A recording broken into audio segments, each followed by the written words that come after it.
नमस्कार विद्यार्थी मित्रांनो. आपला जो काही पहिला भाग मध्ये होता ज्यामध्ये आपण कृष्णविवरासंदर्भात काही गोष्टी बघितल्या होत्या. नेमकं काय असतंय ब्लॅक होल, कसं निर्माण होतं, त्याची कॅरेक्टरिस्टिक्स काय होत्या, त्याच्यातले रिलेटेड काही टर्म्स आपण बघितल्या होत्या आणि नेमकं त्याचा फोटो कशा पद्धतीनं ग्रॅप करण्यात यश आलं वैज्ञानिकांना आपणही बघितलं होतं. आता आपण बघणार आहोत दुसरी आणि महत्त्वाची अशी एक न्यूज होती ज्यामध्ये गुरुत्वीय लहरींबद्दल कन्फर्मेशन देण्यात आलंय आणि हा जो शोध लागलाय त्या लायगो बद्दलची आपल्याला आता माहिती पाहिजे. याच संशोधनासाठी 2020 सालचं नोबेल पारितोषिक मिळवलंय 3 वैज्ञानिकांनी. ठीक आहे. मग आता ह्या 3 वैज्ञानिकांचं नाव आहे रेनर वीस, बॅरी बॅनिश आणि केप थॉर्न. ठीक आहे. आणि हे जे काही संशोधन झालंय हे लायगो या ठिकाणी झालंय. लायगो एक प्रयोगशाळा असून त्याचं नाव laser interferometer gravitational base observatory या प्रयोगशाळेमध्ये हा प्रयोग करण्यात आला होता.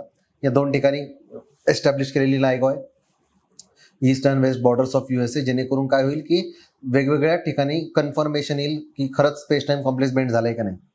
आता मी जे बोलतोय एखाद्याची सुरुवातीला समजणार नाही, थोडासा अवघड वाटत काय चालू काय सर ग्रॅव्हिटेशनल वेव्ह मध्ये नेमकं आहे काय. अब इसको बहुत सिंपल लैंग्वेज में समझेंगे, बहुत सिंपल सोपं एक उदाहरण देतो मी तुम्हाला. ठीक आहे. Let's take an example of handkerchief. Okay, एक रुमाल घेऊयात किंवा कुठलाही पातळ कपडा, ओढणीचा कपडा, साडीचा कपडा, रुमाल, मोठा बेडशीट, कसं एक पातळ कपडा पाहिजे फक्त तो घ्या. पातळ कपडा घेतल्यानंतर जर तुम्हाला सांगितलं या पातळ कपड्याला चारी बाजूला 4 ठिकाणी बांधून घ्या आणि मध्यभागी त्याच्या फुटबॉल ठेवा. ज्या भागावर फुटबॉल ठेवलेला आहे तो भाग खाली झुकेल. लक्षात आलं तुम्हाला? तो भाग खाली झुकेल. नंतर एक टेनिसचा बॉल आला आणि तो टेनिसचा बॉल थोडासा बाजूला ठेवा, दूर अंतरावर काही. जिथं कुठं टेनिसचा बॉल ठेवलेला आहे तिथे तो टेनिसचा बॉल काही ना काही प्रमाणामध्ये तो कपडा खाली झुकवेल. ठीक आहे. नंतर छोटीशी गोटी आणा. तुम्ही खेळलात लहानपणी, गोट्या खेळला असेल तर ती गोटी घ्या छोट्या आकाराची, ती थोडीशी आणखी दूर ठेवा. जिथे कुठे गोटी ठेवली आहे तिथे ती काही ना काही तिच्या परिणाम तिच्या वजनानुसार खाली झुकवेल पडद्याला. आणि अशा प्रकारे तुम्हाला हे पण लक्षात येईल की कितीही झालं तर हा जो काही टेनिसचा बॉल आहे तो फुटबॉलच्या दिशेने येईल, कारण फुटबॉल मध्यभागी त्याने जास्त भाग झुकवलेला आहे, त्यामुळे त्याचं मास जास्त आहे म्हणून तो काय करेल, टेनिसचा बॉल हळूहळू त्याच्या दिशेने येईल, फुटबॉलच्या दिशेनं. ठीक आहे. तसेच ती गोटी सुद्धा फुटबॉलच्या दिशेने येईल. सो अल्टिमेटली सगळे फुटबॉलच्या दिशेने येतील कारण त्याचा मास जास्त आहे. असंच काहीसं तुम्ही चित्र समजू शकता आपल्या स्पेस अवकाशाचं. अवकाशामध्ये होतं काय की जे पण आपल्या अवकाशामध्ये ग्रह तारे, जसं की सूर्य आहे, सूर्य हा फुटबॉल समजूयात, पृथ्वी टेनिसचा बॉल समजूयात आपली. ठीक आहे. कितीही झालं तरी पृथ्वी सूर्याच्या मध्यभागी फुटबॉल असल्यामुळं ती काय होते, वजन जास्त आहे, त्याने जास्त बेंड केलाय तो कपड्याला किंवा त्या स्पेसच्या जो काय आपला वेब मॉडेल आहे त्याला जास्त बेंड केलेलं आहे, म्हणून पृथ्वी सूर्याकडे जाणार. फक्त सूर्यावर जाऊन न आदळण्याचं कारण आहे की पृथ्वीला स्वतःचे एक सर्क्युलर मोशन आहे. पृथ्वीची सूर्याभोवती भ्रमण करते ना, तो जो वेग आहे तिचा भ्रमणाचा तो रोखतोय पृथ्वीला सूर्यावर जाऊन थांबण्यासाठी. जसं की तुम्ही एक दोरा घ्या, दोऱ्याला दगड बांधा आणि तो दोरा आता गोलगोल फिरवा. जसजसं तुम्ही तो दोरा गोलगोल गोलगोल फिरवताय तसं काय होईल की जोपर्यंत त्याला वेग आहे तोपर्यंत फिरत राहील. तुम्ही वेग थांबवा, दोरा पडून जाईल. अगदी तसंच वेग आहे म्हणून पृथ्वी आहे. ठीक आहे. मग हे सांगण्याचा उद्देश काय, याला आपण म्हणत असतो space time complex. Every planet has its own space time complex.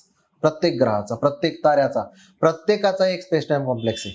आणि याचाच अभ्यास केल्यानंतर लक्षात असं येतं की वेब मधून वर्म होल सुद्धा तयार होऊ शकतं. हे थोडं कॉम्प्लेक्स आहे वर्म होल्स वगैरे सांगणं तुम्हाला. स्ट्रिंग थेरी सांगणं, 11 डायमेन्शन्स पर्यंत वेगवेगळ्या डायमेन्शन डिस्कस करणं, हे थोडंसं आपल्या सिलेबस रिलेटेड नाही. मी मागच्या व्हिडिओ पण सांगितलं होतं, परीक्षित काय येतं त्यावर फोकस करणं गरजेचं आहे.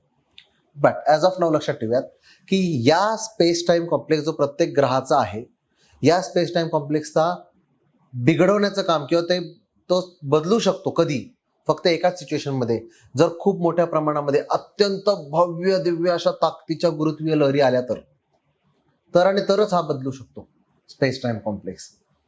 आणि ही जी थेरी होती, या थेरीचं प्रतिपादन केलं होतं सर अल्बर्ट आइन्स्टाईन यांनी 1915 मध्ये.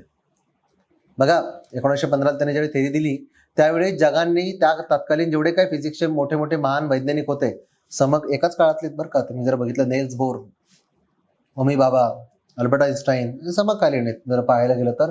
सो तुलनेनं लॅटर काळामध्ये होमी बाबा सुद्धा त्यांच्यासोबत होते डिस्कशनला, नेल्स बोरही असायचे, बोस होते.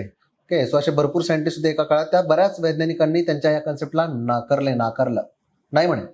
आईन्स्टाईन यांचं मत होतं की गुरुत्वीय लहरी ज्या काय असतात, गुरुत्वीय बल जे आहे ते गुरुत्वीय लहरींच्या स्वरूपात अस्तित्वात आहे. म्हणजे हा पेन टाकला त्यावेळी लहरी आल्या होत्या पकडायला. जसं मी साऊंड बोलतोय लहरींच्या स्वरूपात आहे, प्रकाश लहरींच्या स्वरूपात आहे, तसं गुरुत्वीय बल लहरींच्या स्वरूपात आहे.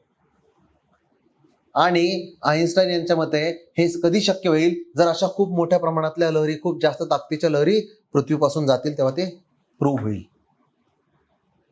खरं तर 2 चॅलेंजेस होते आईन्स्टाईन यांच्या म्हणणं खरं ठरायला. एक, इतक्या मोठ्या प्रमाणात गुरुत्वीय लहरी आणणं आपल्या मानवासाठी शक्य नव्हतं. आपण फार छोटे होतो. मी नेहमी उदाहरण देत असतो, तुम्ही हातावरती मुंगे ठेवा आणि आकाश पाळण्यात बसा.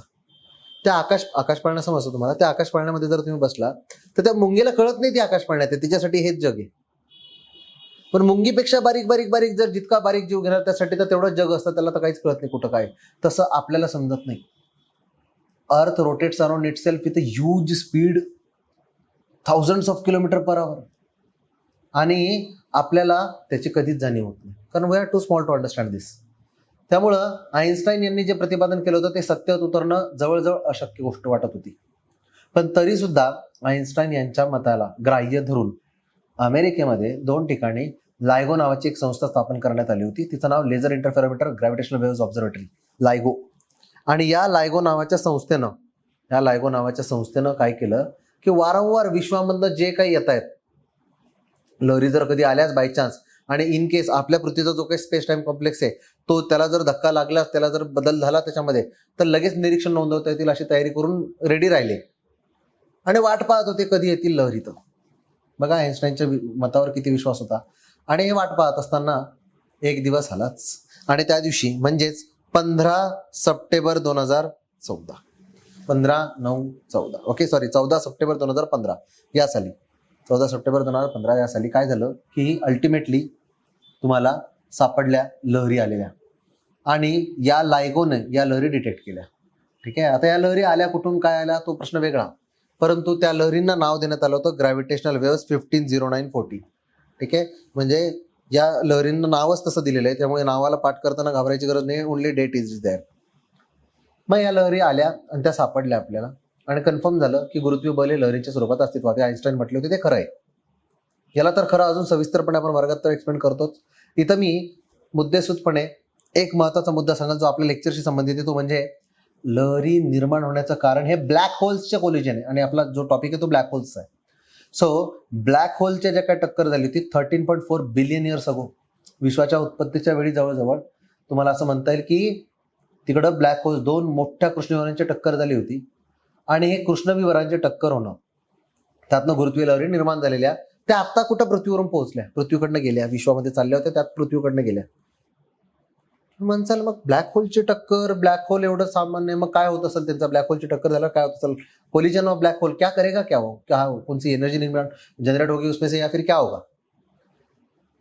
सो जब हमें इसके बारे में पता चला तो we all were so much shocked. कशामुळे शॉक झाले तुम्हाला ती न्यूज सांगतो मी. गुरुत्वीय लहरी निर्माण ज्या झाल्या त्या ब्लॅक होल्सच्या टक्करीमधून झाल्या, कोलिजन मधून झाल्या, पण हे ब्लॅक होल्स जे आहेत ना यांचा आकार सूर्याच्या आकाराच्या 10 पट. आता बघा मी काय सांगतो ते समजून घ्या, थोडंसं अवघड आहे समजून घ्यायला. सूर्याच्या आकाराच्या 10 पट 100 पट मोठ्या आकाराचे ब्लॅक होल. थोड्या वेळापूर्वी मागच्या ज्या सेशनमध्ये आपण जर तुम्ही बघितलं असेल की त्यामध्ये मी तुम्हाला सांगितलं होतं की ब्लॅक होल बनताना मोठ्या ताराचं रूपांतर खूप छोट्या अवस्थेत होतं. सो जर सूर्याचं ब्लॅक होल झालं तर त्याची श्वार्टझाइल्ड रेडिएशन काय सांगते, 6 किलोमीटरचं रेडियस येईल. पृथ्वीचा ब्लॅक होल झाली शेंगदाणे एवढी होईल, 9 millimetre to be precise. So जर पाहायला गेलं तर सूर्याच्या आकारापेक्षा मोठे ब्लॅक होलच. मग विचार करा त्यांचा तारा ज्याच्यापासून ते बनले ते तारे किती मोठे असतील. आणि या ब्लॅक होल मोठ्या सूर्यापेक्षा मोठ्या आकाराच्या ब्लॅक होल जे आहेत ते 2 एकमेकांना जवळ आले. आणि ज्यावेळी दोघं जवळ आले एकमेकांच्या, लक्षात ठेवा एकाची पॉवर इन्फानाइट दुसऱ्याची पॉवर इन्फानाइट, दोघांना प्रकाश बाहेर पडू शकत नाही, अत्यंत जास्त गुरुत्वीय बल आहे त्याच्यामध्ये. मोठ्या मोठ्या ताऱ्यांना गिळून घ्यायचं आणि छोट्याच्या सिंग्युलॅरिटीमध्ये रूपांतर करायची ताकद त्यांची. जिसके अंदर से एक बार कोई चला गया बाहर कोई नहीं आ सकता, वो दोनों एक दूसरे को खींच रहे हैं, दोनों की पावर इन्फानाइट है. मैं हमेशा एनालॉजी देता हूं, समझ low 2 south Indian super hero एक दूसरे के साथ लड़ रहे हैं तो कोई जीत ही नहीं सकता साउथ इंडियन में. तो सेम वे दोनों के दोनों बहुत ही बढ़िया फाइटर रहते हैं। तो इस यहाँ पे क्या है, दोनों ब्लैक होल बहुत powerful, they both want to attract every other black hole. लेकिन इसमें क्या हो जाता है, उन कोलिजन में फिर कोई जीत नहीं पाता है, तो वो एक दूसरे के अराउंड घूमना शुरू कर देते हैं। They start revolving around each other and they revolve around each other. उनकी जो स्पीड है इतनी बढ़ जाती है, इतनी बढ़ जाती है, end one moment come when they revolve around each other with the speed of half the speed of light, that is 1.5 × 10⁸. प्रकाशाच्या वेगाच्या अर्ध्या वेगाने ते एकमेकांभोवती फिरताय. थोडंसं विचार करा, सूर्याच्या 10 पट मोठं ब्लॅक होल, सूर्याच्या 5 पट मोठं, 50 पट मोठं ब्लॅक होल ते एकमेकांभोवती फिरताय. फिरता फिरता फिरता अफाट ताकदीचे ते फिरताय. कोणत्या वेगानं? प्रकाशाच्या अर्ध्या वेगाने फिरताय. एवढे मोठे ऑब्जेक्ट एवढ्या वेगाने फिरतायत, आणि एक क्षण असा येतो ज्यावेळी या क्षण फिरता फिरता फिरता मर्ज होऊन जातं एकमेकांमध्ये. आणि ज्या क्षणाला ते मर्ज झाले, प्रचंड मोठ्या प्रमाणात गुरुत्वीय लहरी बाहेर पडतात. या ज्या गुरुत्वीय लहरी आहे त्या स्पेसमधला, आता मी थोड्या वेळापूर्वी जो तुम्हाला बेडशीटचा कन्सेप्ट सांगितला होता, साडीचा कन्सेप्ट सांगितला होता, ओढणीचा, की तशा त्या ओढणीला जर तुम्ही बाहेरून झटका लावला तर काय होतं, ते लहरी निर्माण झाल्यासारखं होता. तसं या लहरी आल्या आणि हा जो स्पेस टाइम कॉम्प्लेक्सवाला आपला वेब मॉडेल आहे, ह्या वेब मॉडेलला धक्का दिला पूर्ण युनिव्हर्समध्ये, आणि मग पृथ्वीवरचा स्पेस टाइम कॉम्प्लेक्स बदलला. आणि आपण या लायगोला त्यासाठीच ठेवलं होतं की स्पेस टाइम कॉम्प्लेक्समध्ये कसा बदल होतोय चेक कर. समजलं असेल अत्यानंद आहे, व्हेरी गुड, बहुत बढिया. नाही समजलं, परीक्षेसाठी काय गरजेचं आहे? परीक्षेसाठी गरजेचं आहे एक लायगोचं लॉंग फॉर्म. 2 नोबेल सायंटिस्ट कोण कोण जिंकलं, कोण 2017चा पुरस्कार, त्यांची नावं. 3 लायगोची शाखा पहिल्यांदा कुठल्या तरी नवीन देशात होती, अमेरिकेच्या बाहेर. कुठं? तर भारतामध्ये. मी विचारलं तर तुम्हाला कमेंटमध्ये सांगा, मला कोणाला माहिती असेल तर. आय विल टेल यू की अमेरिकेनं ज्यावेळी लायगोतून हे कन्फर्म केलं, गुरुत्वीय बल गुरुत्वीय लहरींच्या स्वरूपात अस्तित्वात असतं, जगभरातनं कौतुक तर झालंच, पुन्हा प्रूव्ह झालं की Einstein was correct, was right. आणि आणखी एक गोष्ट, आम्ही नेहमी इंटरव्ह्यूसाठी विद्यार्थी जे जातात त्यांना सांगत असतो की काही प्रश्नांचं उत्तर देताना काही विशिष्ट कोट सांगत असतो आम्ही. त्यातलं एक कोट सांगत असतो की फॉर्च्यून फेवर्स द ब्रेव. म्हणजे एक प्रश्न विचारतात पॅनलवाले, तुमचं सिलेक्शन नाही झालं तुम्ही काय कराल, मग आम्ही सांगत असतो हा कोट वापरा, Fortune favours the brave. Okay, आता एक नवीन कोट पण आलाय, मी पुन्हा येईन नावाचा. ओके, बट तो नाही वापरायचा आपल्याला सध्या. सो हा जो काही फॉर्च्यून फेवर्स द ब्रेव म्हणजे दैव सुद्धा किंवा नशीब सुद्धा त्याच लोकांचं साथ देतं की जे ब्रेव आहेत. आईन्स्टाईन यांनी सांगितलं होतं 1915ला, बरोबर 2015, 100 वर्षांनी, बरोबर 100 वर्षांनी गुरुत्वीय लहरी आल्याच. आता याला योगायोग समजा बरं का, याला काही जोडू नका दैवी शक्तीसोबत कुठल्या. Okay, because it's technology. So this has happen आणि Einstein was prove to be correct. ठीक आहे. तिसरी लायगोसाठी सगळे जग धडपडत होतं. चीननं प्रस्ताव केला अमेरिकेकडं, सगळे विकसित देशाने अमेरिकेला मागितली मदत, लायगो आम्हाला पण द्या, आम्हाला पण समजून घ्यायचंय. कारण जितक्या लवकर तुम्ही गुरुत्वीय लहरी समजून घ्याल तितके चांगले चांगले आविष्कार तुम्हाला करता येऊ शकता. पण अमेरिकेने दिला सरसकट सगळ्यांना नकार, आणि फक्त भारतात तयार झाली द्यायला. का? त्याचं विशेष कारण आहे. भारतातल्याच आपल्या वैज्ञानिकांचं प्रचंड मोठं योगदान आहे या लायगो प्रोजेक्टमध्ये. मग ते डॉक्टर जयंत नारळीकर असो, आयुका संस्थेचे पुण्यामधले, किंवा मग इस्रोचे काही सायंटिस्ट असो. ओके, ते या सर्वांचं काय योगदान आहे, कशासाठी? फिजिक्स ॲस्ट्रॉनॉमिकल आपली जी इन्स्टिट्यूट आहे, फिजिकल रिसर्च लॅबोरेटरी अहमदाबाद, तिथल्या काही वैज्ञानिकांचं योगदान आहे. सो म्हणून काय झालं की या सगळ्या लोकांना त्यांच्या योगदानाबद्दल अमेरिकेनं सुद्धा ठरवलं की आपण तिसरा, जो पहिल्यांदा अमेरिकेच्या बाहेर लायगो जी काढतोय, 2 तर लायगो अमेरिकेतच आहे, त्यातली तिसरी लायगो किंवा जगातली तिसरी म्हणा, आणि अमेरिकेच्या बाहेरची पहिली लायगो जे सेंटर आहे ते कुठं उभा करणार आहे? भारतात. त्यातल्या त्यात महाराष्ट्रात, त्यातल्या त्यात मराठवाड्यामध्ये हिंगोली, जो नवीन जिल्हा तयार झाला होता परभणीपासून वेगळा होऊन, हिंगोली जिल्ह्यात कुठं? औंढा नागनाथ नावाचा तालुका, जो एक प्रसिद्ध ज्योतिर्लिंग म्हणून पण फेमस आहे. औंढा नागनाथ तालुक्यामध्ये कुठं? दुधाळा नावाचं गाव आहे. ठीक आहे. सो अशा पद्धतीनं आपण ते लोकेशन फायनल केलेलं आहे. दुधाळा गाव, औंढा नागनाथ तालुका, हिंगोली जिल्हा, मराठवाड्यामध्ये, महाराष्ट्रामध्ये, भारतात. ठीक आहे. सो अशा पद्धतीने तुम्हाला ते लक्षात ठेवावं लागेल. अशा प्रकारचे फॅक्च्युअल प्रश्न आले तर तुम्हाला ते पाहावेच लागतील. ओके. स्पेस टाइम कॉम्प्लेक्सचं वैशिष्ट्य बघा, Einstein was correct. Space time complex आपला जो धक्का दिला तो मोठ्या वेव्ह झाल्या त्यामुळं, आणि तिसरं जे लायगो आहे ते दुधाळा विलेजला आहे, औंढा तालुक्यामध्ये, महाराष्ट्रामध्ये. सो या 3 फॅक्च्युअल गोष्टी तुम्हाला लक्षात ठेवाव्या लागतील. फाईन. लॉंग फॉर्म लक्षात ठेवा लायगोचा, the laser interferometer gravitational waves observatory. ठीक आहे. So this was the long form. हा लॉंग फॉर्म पण तुम्हाला विचारला जाऊ शकतो. Fine. Now let's move to the next news. ठीक आहे, नेक्स्ट न्यूज पाहण्यापूर्वी छोटासा एक महत्वाचं ऍप्लिकेशन. काय हो, ग्रॅव्हिटेशनल वेव्ह सापडलं तर काय होईल, काय फायदा काय होईल? पूर्ण जग बदलून जाईल. आवाज मोबाईल आले, कळलं लहरीच्या स्वरूपात आहे. प्रकाश लहरीच्या स्वरूपात आहे, कळलं. जग प्रकाशमय करून टाकलं. आपण 1857च्या उठावाला कंदील घेऊन फिरणारे आपण. आज बघा सॅटेलाइटवरून भारत दिसतो दिवाळीला चमकताना एकदम.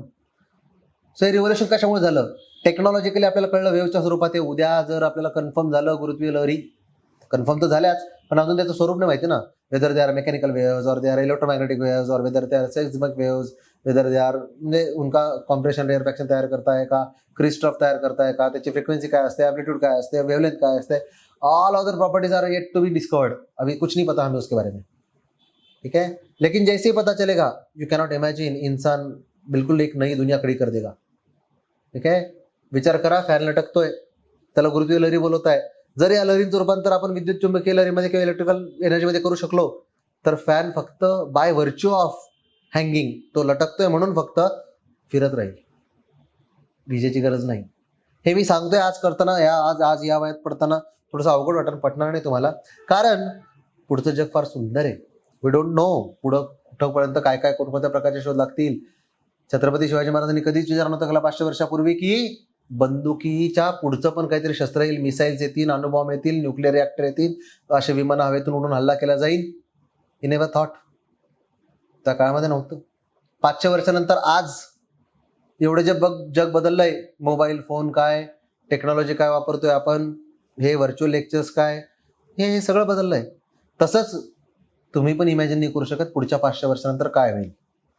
मी नेहमी सांगत असतो की आजपासून 100 वर्षानंतर या सुंदर ग्रहावर आपण नाहीये कोणीच, है ना. Life is beautiful, fine.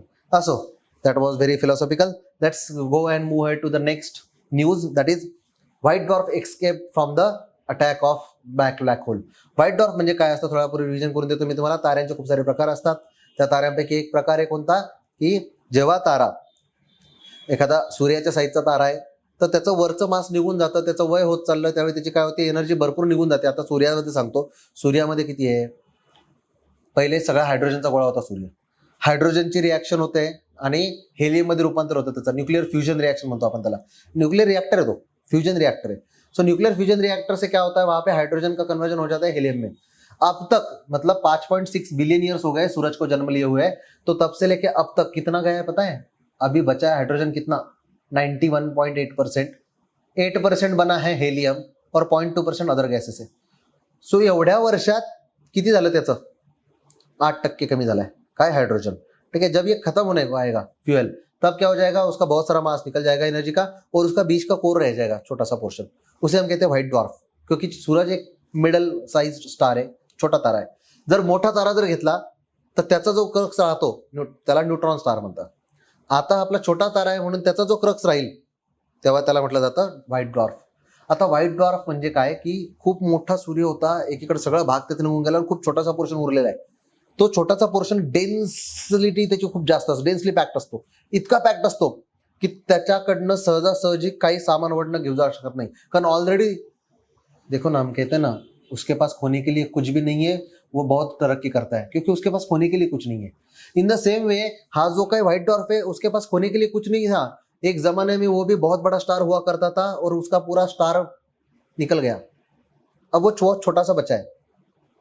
अब उससे कोई कुछ छीन नहीं सकता क्योंकि उसके पास कुछ नहीं बचा है अभी ज्यादा, है ना. जे आहे त्याला तो सांभाळतोय. आणि हा एक व्हाईट डॉर्फ त्या ब्लॅक होलच्या जवळ आपल्याला जाताना दिसला आणि असं वाटलं होतं की ब्लॅक होल आता त्याला गिळंकृत करणार, परंतु वैज्ञानिकांना आश्चर्य म्हणजे तो काय, थोडासा निघून गेल्यासारखं झालं. खरं तर याला यूपीएससी एमपीएससी सिलेबस में फार महत्व नहीं है न्यूज ला, बट स्टिल बहुत सारी किताबों में करंट अफेयर्स में दिया है आपको, एंड ब्लैक होल से रिलेटेड इसलिए बता दे रहा हूं मैं. तो ही स्केप्ड आउट. अगर उसकी जगह पे बड़ा स्टार होता ना तो पक्का निकल जाता ब्लैक होल से, पक्का निकल जाता. लेकिन ये है ना, छोटा स्टार है, इसलिए क्या हुआ कि इट हैज, छोटा स्टार मतलब उसके पास खोने के लिए कुछ नहीं, इसलिए उसने पकड़ के रखा और जम लगा के जो भी खींचना चाहता है ब्लैक होल उतना खींचने दिया. And he has already in one particular motion, वो इवेंट होराइजन के अंदर नहीं गया, दूर से चला गया था. ठीक है, so that is the reason. So ये न्यूज आई थी, कोई स्केप नहीं कर सकता ब्लैक होल के बाहर, ये पक्का 100% ट्रूथ है. फाइन. ये व्हाइट डॉर्फ दिख रहा है तुम्हें. अगर सूरज होता ना तो बाहर का एक येलो लेयर आता है, यहाँ पे देखो येलो लेयर आता है. हमारा जो प्लैनेट है ना येलो है यहाँ पे, और अगर बहुत बड़ा हो जाता है तो यहाँ पे रेड रेड जायंट जब होता है, रेड जायंट कहते हैं उसे, ठीक है। और बहुत बड़ा स्टार का जब छोटा पोर्शन आता है बाहर तो उसे हम कहते हैं न्यूट्रॉन स्टार। न्यूट्रॉन स्टार, अगर छोटा प्लैनेट का अगर सेंटर बाहर आता है तो उसे हम कहते हैं व्हाइट डॉर्फ, क्योंकि ये व्हाइट लाइट देता है, ठीक है। I hope you understood these concepts. असो फार महत्वाची नाही news, let's move forward. Content of universe, I will take this opportunity to explain the content of universe. आपको पता है यूनिवर्स में कौन से बना है? आपको लगता होगा everything in this universe is made up of atoms, human body is made up of cells. तो आपको लगता है दुनिया में हर चीज एटम से बनी है, अपनी बॉडी भी, हर चीज। तो मैं बता दूं आपको, जो भी धरती पर आपको दिख रहा है, जो भी धरती पर चीजें एग्जिस्ट है, all objects on this particular planet earth, all are made up of atoms. All the planets, जितने भी ग्रह आहेत या पृथ्वीवरचे, जितके पण जेवढे पण तारे आहेत, all the stars, they are made up of atoms. There state might be different, they might be in solid, liquid और गैस स्टेट और प्लाज्मा। दुनिया में सबसे बड़ी स्टेट तो प्लाज्मा है ना, आपको पता होगा, solid, liquid, gas, plasma, Bose Einstein and condensate, excitonium, ऐसे बहुत सारे types of states of matter है। हम केमिस्ट्री में सिखाते हैं आपको, लेकिन फिलहाल के लिए इतना याद रखो कि प्लाज्मा बहुत सबसे ज्यादा तादाद में क्या है, प्लाज्मा है। सॉलिड कम है, लिक्विड कम है, गैस कम है, सबसे ज्यादा कौन है, प्लाज्मा, ठीक है। क्योंकि जितने भी स्टार्स है वो क्या है, प्लाज्मा है। उसके बाद आता है गैस, नेबुलर मास, ठीक है। उसके बाद आता है solids, plants end other celestial bodies, और उसके बाद आता है लिक्विड। लिक्विड बहुत कम जगह पे, असो what ever it is. So ये जो हम कह रहे हैं कंटेंट ऑफ यूनिवर्स, तो आपको लगता होगा एटम से बना होगा, तो ये बहुत बहुत मिसकंसेप्शन है आपको। चलो आपको मैं बता दूं, याद रखिएगा, दुनिया का सबसे कम पोर्शन एटम से बना है, एटम से। यहाँ देखिए 4.6% ओनली। जे पण तुम्हाला प्रोटॉन, न्यूट्रॉन माहिती आहेत केंद्रकामधले, शेजारी भोवती फिरणारे इलेक्ट्रॉन असतील ऑर्बिटमधले, किंवा त्याच्यापेक्षा जर पुढचं नॉलेज असेल एखाद्याला, तर आतले बोसॉन्स असतील, फर्मियॉन्स असेल, लेप्टॉन्स असेल, क्वार्क्स असतील, up down, charm, strange, bottom up यासारखे जर तुमचे सब एटॉमिक पार्टिकल्स असतील, म्यूऑन, ताऊ, इलेक्ट्रॉन, न्यूट्रिनो, बहुत बहुत पार्टिकल्स है अंदर। हिग्स बोसॉन तो अभी अभी नया मिला है हमें, ये केमिस्ट्री में सीखते हैं हम। फिलहाल के लिए इतना याद रखो, जितनी भी चीजें हमें पता है ना केमिस्ट्री की, एटम्स, न्यूक्लियस और एटम अणुबद्दल जेवढं माहिती आपल्याला नॉलेज, वो सिर्फ 4.6% यूनिवर्स में। यूनिवर्स में सबसे ज्यादा कौन है, dark energy 72% end dark matter 23%। अब ये क्या होता है डार्क एनर्जी, डार्क मैटर? हमें ज्यादातर इसके बारे में कुछ पता नहीं है। जितनी भी इंफॉर्मेशन पता है इससे ये पता चलता है कि dark matter is a constructive one. Dark matter क्या है, कंस्ट्रक्टिव है। कंस्ट्रक्टिव मतलब क्या, यूनिवर्स को बनाने का काम, और जो बना हुआ यूनिवर्स है उसको पकड़ के रखने का काम डार्क मैटर करता है। और डार्क एनर्जी किसे कहते हैं, डार्क एनर्जी उसे कहते हैं जिसका काम है डिस्ट्रक्टिव। वो क्या करता है, ऑब्जेक्ट को दूर दूर फेंक देता है। यहाँ पे एक डायग्राम में आपको पता चल रहा होगा कि ये डार्क एनर्जी बहुत कम थी जब यूनिवर्स बना ना, जब 9 बिलियन ईयर्स अगो। वैसे तो 13.6 बिलियन ईयर्स अगो यूनिवर्स बना था, लेकिन उसका एक्चुअल जो मेकिंग हुआ उस टाइम पे देख लो आप कि क्या हुआ था, कि बहुत छोटा यूनिवर्स था, छोटा यूनिवर्स है, और ऊपर से डार्क मैटर जो है वो यूनिवर्स को पकड़े रखा है। डार्क एनर्जी बहुत कम थी। बाद में धीरे धीरे आपको लगा कि जब सूरज का जन्म हुआ था, हमारी गैलेक्सी वगैरह बनी, तो उस टाइम पे देखो डार्क मैटर और डार्क एनर्जी बढ़ती हुई दिखाई दे रही है। अब देखो डार्क मैटर कितना है और डार्क एनर्जी बढ़ती हुई नजर आ रही है, और ये धीरे धीरे ये डार्क एनर्जी क्या कर रही है, इसको स्ट्रेच करके लेके जा रही है। Universe is expanding. इसके बारे में हमें ज्यादा नहीं पता ऐसा क्यों हो रहा है। We are still having billions of questions, but we can claim that की डार्क एनर्जी पहिले नव्हती। बघा ना टक्केवारी, ज्यावेळी पृथ्वीचा नाही विश्वाचा जन्म झाला 13.6 बिलियन इयर्स अगो, जेव्हा विश्वाची उत्पत्ती झाली त्यावेळी जर पाहायला गेलं तर डार्क मॅटर 63% होतं, म्हणजे कंस्ट्रक्शन जास्त चालू होतं, डार्क एनर्जी तर नव्हतीच। न्यूट्रिनोज होते, ज्याला आपण, अब ये न्यूट्रिनो भी अलग topic, Indian neutrino observatory establish किया तमिलनाडु में, ये एक अलग टॉपिक हो सकता है अपना, केमिस्ट्री में हम सिखाते हैं इसे सब एटॉमिक पार्टिकल्स में। तो इसका घोस्ट पार्टिकल भी कहते हैं, न्यूट्रिनो को क्या कहते हैं, घोस्ट पार्टिकल भी कहते हैं। फोटॉन्स है, एटम्स थे, 12% थे। देखो एटम से बनी हुई दुनिया 12% थी, लेकिन आप देखो आज की डेट में, आज की तारीख में आपको कितना मिल रहा है, ओनली 4.6% एटम। सो हमें पता नहीं ऐसा क्यों हो रहा है, लेकिन yes dark energy is increasing in the world. Okay, so याद रखिएगा डार्क मैटर और डार्क एनर्जी में डिफरेंस ये है। फाइन, तो ये कंटेंट ऑफ यूनिवर्स आपको बता दिया मैंने। चौथी न्यूज है, ज्यादा इंपॉर्टेंट नहीं है, ज्यादा अहमियत नहीं है इसकी, लेकिन फिर भी जो देखो ये स्टार है, समझो ये स्टार है, बाजू में दिख रहा है ना ये जो स्टार है, ये स्टार को निगल रहा है ये ब्लैक होल। तो जैसे ही इसकी एनर्जी स्टार के अंदर जा रही है, ब्लैक होल के अंदर जा रही है, तो वो एनर्जी ब्लैक होल क्या कर रहा है, इमिट आउट करके दे रहा है, और बस इसका मास अंदर खींच के चला जा रहा है सिंगुलरिटी में। सो यहाँ पे होता है उसका सिंगुलरिटी, ठीक है। सो सिंगुलरिटी जो ब्लैक होल के अंदर है वहां पे उसका मास खींच के चला जा रहा है, बाकी एनर्जी बाहर फेंक दे रहा है कॉस्मिक रेज के फॉर्म में। तो ये जो एनर्जी बाहर जाती है उसको हम कहते हैं जेट, और जो ये रिंग बनाई है उसने, ये इस तरह से रिंग बनाई है, जो भी स्टार का मास आ रहा है वो खींचा जा रहा है, तो इस रिंग को हम कहते हैं एक्रेशन डिस्क। सो ये एक्रेशन डिस्क क्या कर दी, एक्रेशन डिस्क के खींच लिया मास, सिंगुलरिटी के अंदर खींच लिया ब्लैक होल ने अंदर, और ये बाहर भेज दी जेट स्ट्रीम। ये बहुत कॉस्मिक रेज भेजती है बाहर, X rays and other heavy radiation, जैसे कि मैंने पहले पार्ट में भी बताया था, ये बहुत डेडली होती है। और ये रूमर्स आ रहे थे कि अर्थ की तरफ वो डेविएट हो गए तो, लेकिन ऐसा है नहीं। एक तो पहली चीज, अर्थ से इतने दूर है वो ब्लैक होल्स, इतने दूर है कि वो यहाँ नहीं आने, यहाँ तक नहीं आएगा वो cosmic rays. First thing distance. Second चीज ये है, उनका एंगल जो है वो गैलेक्सी का वर्टिकल एंगल है, it's not horizontal. We are having horizontal placement of our solar galaxy. Vertical horizontal समजते हो है ना। सो जर त्यांचा अँगल वर्टिकल आहे, आपल्याला जर आपल्याकडे यायचं पृथ्वीकडे तर तो अँगल हॉरिजॉन्टल पाहिजे होता, ठीक है, एंगल अलग है। सो ये उसका हम कह सकते हैं, क्या कहेंगे कि ड्रॉबैक है, या फिर हम कहते हैं आ नहीं सकता हमारे पास, we are having safe side. Then third thing, इसके भी आगे वाली एक चीज बता दूं आपको कि इवन इफ वो कॉस्मिक रेज आज भी जाते हैं ना, तो ऐसा नहीं है कि वो पहले कॉस्मिक रेज होंगे अर्थ पे आने वाले, already we are hitting with a lot of cosmic rays. UV rays आता है आपल्या पृथ्वीवर, वाचवतो कोण, ओझोन लेअर वाचवतो। गॅमा रेडिएशन, एक्स रेडिएशन आणि असे कितीतरी हार्मफुल रेडिएशन युनिवर्स मधले येतात कॉस्मिक रेज, वाचवतो कोण, अर्थ मॅग्नेटिक फील्ड वाचवती। सो कशा ना कशा प्रकारे पृथ्वीवरती लाईफ फोर्स सेफ है, तुलनेनं सेफ है। ओके, सो डरने वाली कोई बात है नहीं। This news was not completely correct. So that was about jet stream. Final news, जेव्हा आपण ब्लॅक होलचा मृत्यू होतो तो कसा मृत्यू होतो, त्याचं एक गुड होतं, ते मांडलं होतं, हॉकिंग रेडिएशनमुळे मरतो, आणि आता ते कम्प्लीट झालंय की black hole whenever it ends its life it gets evaporated in the form of Hawking radiation. भाई हॉकिंग रेडिएशन क्या है, ब्लैक होल में अलग अलग तरह के चार्जेस निकलते हैं, उसमें से जो पॉजिटिवली चार्ज पार्टिकल्स होते हैं they do emit Hawking radiation. याद रखिएगा ये पॉजिटिवली चार्ज पार्टिकल्स होते हैं, ठीक है, जो हॉकिंग रेडिएशन इमिट आउट करते हैं। हमें आपको दिखाया होगा हॉकिंग रेडिएशन पॉजिटिव, ये रेड कलर का दिखाया ना, ये पॉजिटिव साइन दिखाया है, और अंदर क्या है, negative radiation. So positive radiation क्या करता है, इमिट आउट हो जाता है, और उसे हम कहते हैं हॉकिंग रेडिएशन। फाइन।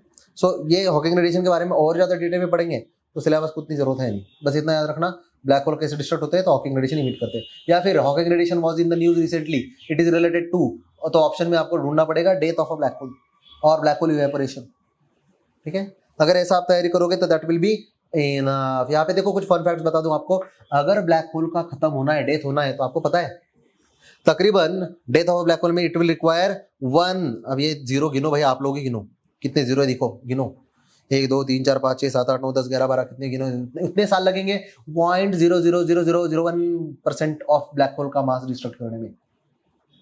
तो इतने सारे साल लग जाएंगे 0.00001% मास डिस्ट्रक्ट करने में, और वो तो बहुत ज्यादा मास वाला होता है, इसलिए आपकी अपनी सोच की बाहर है वो कितने साल लगेंगे, ठीक है। सो इतने साल है, सो इसकी डेथ माना, प्रेडिक्ट तो कर लिया हमने, मरेगा वो एक दिन या फिर खत्म हो जाएगा, इवेपोरेट हो जाएगा, लेकिन कब, ऑलमोस्ट नेक्स्ट टू इन्फिनाइट, बहुत ज्यादा साल हो जाएगा, 10⁻60 और समथिंग, बहुत ज्यादा हो जाएगा। फाइन। और एक interesting thing, black hole is not actually black in colour, वहां पे कलर है नहीं इसलिए हमें ब्लैक कहते हैं, वो ब्लैक होने का अंधेरा दिख रहा है हमें, है ना, लेकिन उसका कलर नहीं होता है ऐसा कुछ। Fine. Next is, please tell me in the comment box, कौन सा नियरेस्ट ब्लॅक होल आहे हमारे गॅलेक्सी में, आपल्या आकाशगंगेमध्ये सगळ्यात जवळचा ब्लॅक होल कोणता आहे ते सांगा। आपण जो फोटो काढला तो M87चा काढलाय, मॉन्स्टर्स मोठा ब्लॅक होल। आपल्या आकाशगंगेत एक ब्लॅक होल आहे, त्याचं नाव सांगा, नंबर 1 प्रश्न। दुसरा प्रश्न, आपल्या शेजारच्या आकाशगंगेचं नाव सांगा ना मला, कमेंट बॉक्समध्ये नक्की सांगा। फाईन। नेक्स्ट, आपल्याच आकाशगंगेमध्ये जो ब्लॅक होल आहे ना, तो 43 लाख पट मोठा आहे सूर्यापेक्षा, फार मोठा नाही, 43 लाख पट फक्त, सूर्य हे छोटा आहे सूर्य। असो, लेट्स गो अहेड। आप बताइए मुझे कमेंट में कि क्या होगा अगर बॉडी हमारी ब्लैक होल के अंदर चली गई तो। Next, can time travel is possible in black hole, बहुत ही इंटरेस्टिंग सवाल है, and yes up to certain extent it is possible, क्योंकि black hole can also be converted and used as a worm hole. अब ये मैं क्या कह रहा हूँ, ये बहुत ही कॉम्प्लेक्स चीज है, सिलेबस के लिए है नहीं, इसलिए हम इसको एक्सप्लेन नहीं करेंगे। अगर आपको बहुत ज्यादा इंटरेस्ट है तो प्लीज टेक्स्ट मी पर्सनली, मैं आपको पर्सनली भी बता सकता हूँ। अगर कभी मिलोगे तो आप पूछो कुछ सवाल, we can discuss it out in person. यहाँ पे बताने वाली चीज है नहीं है, लेकिन हाँ यस, इसका आंसर हम ये कह सकते हैं, यस। ओके, फिलहाल तो साइंटिस्ट लोग कहते हैं yes. Okay, can a black hole be used as worm hole, yes, इसका भी आंसर यस है। सो इन सवालों का फिलहाल के लिए जवाब यस है, लेकिन हाउ, व्हेन, इसके आंसर इंसान के पास भी नहीं है। किस तरह से, अगर आपने इंटरस्टेलर मूवी देखा होगा तो उसमें already they have shown that black hole is used as a time traveller. Okay, 11 dimension में उसको दिखाया गया है। So I hope you have enjoyed this out of space वाली जो न्यूज थी वो आपने एंजॉय की होगी. तुम्ही यूपीएससी तयारी करणार असाल किंवा एमपीएससी तयारी करणार असावेत, तुम्हाला जर आवडलं असेल हे सेशन तर नक्की लाईक सबस्क्राईब करा आणि प्लीज कमेंटमध्ये कळवा मला की तुम्हाला आणखी असे काही टॉपिक पाहिजे असतील तर. ओके, जर तुम्हाला वाटत असेल की असे अजून 1-2 टॉपिक घ्यावे तर तुमचे वर्ड्स आम्हाला मोटिवेट करतात. Okay, so feel free to comment and like and share and subscribe. Thank you and wish all the best. The unique अकॅडमीचे नवनवीन व्हिडिओज आणि अपडेट्स मिळवण्यासाठी लाईक करा, सबस्क्राईब करा आणि शेअर करा.